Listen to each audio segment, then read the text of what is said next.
जान रहे हैं,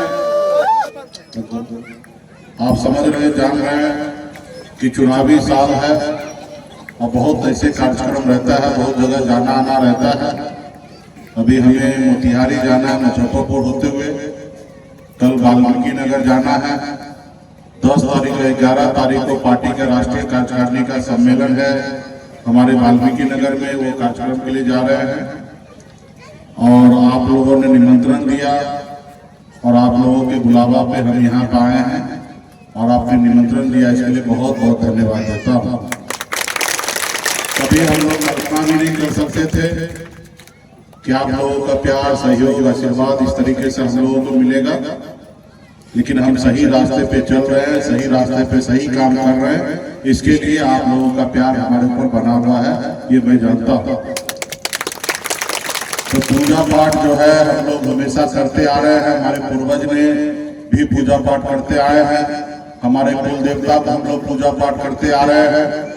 हम सनातन धर्म में जन्म लिए, हम देवी देवता को सबको पूजा पाठ हम लोग करते आ रहे हैं। और पूजा पाठ हम इसलिए करते हैं कि हमारे हर समस्या दूर हो जाए, हमारे घर में खुशियां आए, हमारे घर से सारी तकलीफ दूर हो जाए, इसलिए हम पूजा पाठ उस पास हम लोग रखते हैं। तो ये सब हम लोगों को करते रहना है, लेकिन इसमें एक चीज और बहुत ज्यादा जो जरूरी है, भगवान भी कहते हैं कि कर्म करो फिर फल मिलेगा, बगैर कर्म किए हुए कोई भी फल नहीं मिलेगा।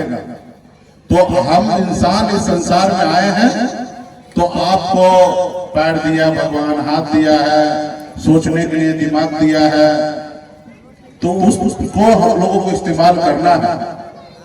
आप घर बैठे रहिएगा और कहिएगा कि आपकी तकलीफ दूर हो जाए, तो ऐसा नहीं है। आपको अपनी तकलीफ को दूर करना है, तो आप अपने पड़ोसी को देखिए कि उसका तकलीफ कैसे दूर हुआ। जैसे उसका तकलीफ दूर हुआ वैसे आपका भी तकलीफ दूर हो सकता है, जैसे वो अपने तकलीफ को दूर किया वैसे आपको अपने तकलीफ को दूर करना पड़ेगा। इस संसार में सब एक ही तरीके से जन्म लिए हैं, सब अपने माँ के कोख से ही जन्म लिए हैं, लेकिन संसार में कोई बहुत पैसे वाला है, बहुत पढ़े लिखे लोग हैं और आप पीछे रह जाते हैं। क्यों? क्योंकि आप पढ़ाई लिखाई नहीं करते हैं। तो इसलिए बड़ी संख्या में माता बहन है, आप सबसे आग्रह है कि अगर इस संसार में सर उठा के जीना है, आपके हर तकलीफ को दूर करना है, तो आपको एक काम सबसे पहले करना है कि एक रोटी कम खाइए, लेकिन अपने बच्चे को पढ़ा लिखा के काबिल बनाइए। जब तक हमारा समाज, जब तक आपके परिवार शिक्षित नहीं होंगे, तब तक वो आगे बढ़ेंगे नहीं। इसलिए उसको शिक्षित बनाइए, और जब शिक्षित हो जाएंगे तो उनका अपना अधिकार पता होगा, और फिर अपना अधिकार पता होगा तो उसके लिए वो संघर्ष करेंगे, और जब संघर्ष करेंगे तो वो अधिकार उनको प्राप्त हो जाएगा। अपने अधिकार के लिए लड़ाई लड़ेंगे। जब बच्चा पढ़ा लिखा होगा तो उनको पता होगा कि क्या काम अच्छा है, क्या काम बुरा है। जो काम बुरा होगा वो काम नहीं करेंगे, और जो काम अच्छा होगा वही करेंगे। जब वो पढ़े लिखे समझदार होंगे तो 10 रुपया कमाएंगे तो 8 रुपया खर्च करके 2 रुपया बचा लेंगे। अगर वही पढ़े लिखे लोग नहीं होंगे तो 10 रुपया कमाएंगे और 10 का 10 उड़ा देंगे, और वो कहीं ना कहीं आगे वाले पीढ़ी के लिए कुछ नहीं छोड़ेंगे। इसके लिए आप तकलीफ में रहेंगे। इसलिए सबसे ज्यादा जरूरी है पढ़ाई लिखाई। हम भी एक गरीब घर में ही जन्म लिए, मछुआरा परिवार में जन्म लिए। पिताजी दादाजी सब मछली मारते थे, लेकिन माता पिता ने हमको पढ़ाया लिखाया, और जब सूझबूझ हुआ तो गांव से निकलकर बॉम्बे जैसे शहर गए, वहां मेहनत मजदूरी करके बॉम्बे में हमने कामयाबी का झंडा गाड़ दिया। एक बेहतर जिंदगी जीने लगे। ऐसे और की जिंदगी जीते थे, बड़े महंगे गाड़ी में घूमते थे, बड़े बंगले में रहते थे, सब बेहतर जिंदगी जी रहे थे। लेकिन ऊपर वाले ने हमें समझदारी दिया। हमने सोचा जब इतना आगे हम निकल चुके हैं, लेकिन हमारे लोग अभी भी बहुत पीछे हैं।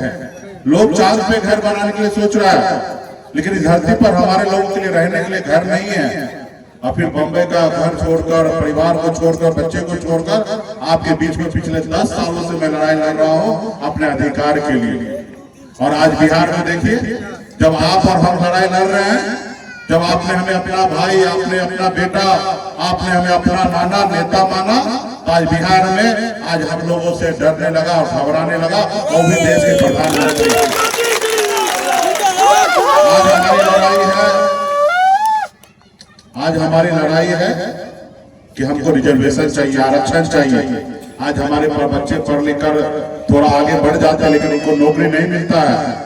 आज अपने समाज को बंगाल में आरक्षण है, दिल्ली में आरक्षण है, हम इसकी लड़ाई लड़ रहे हैं और बहुत हद तक हम लोग कामयाब होते जा रहे हैं।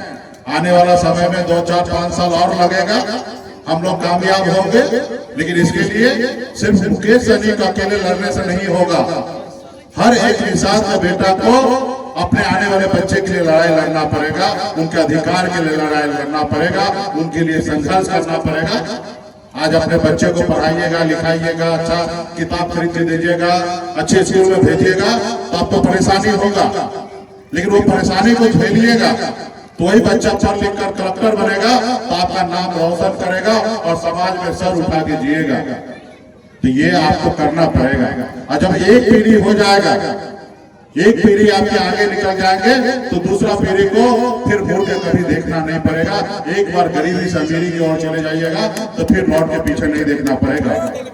तो जब तक आप संघर्ष से बाहर नहीं निकलिएगा तो ये ऐसा रहे व्यवस्था रहेगा।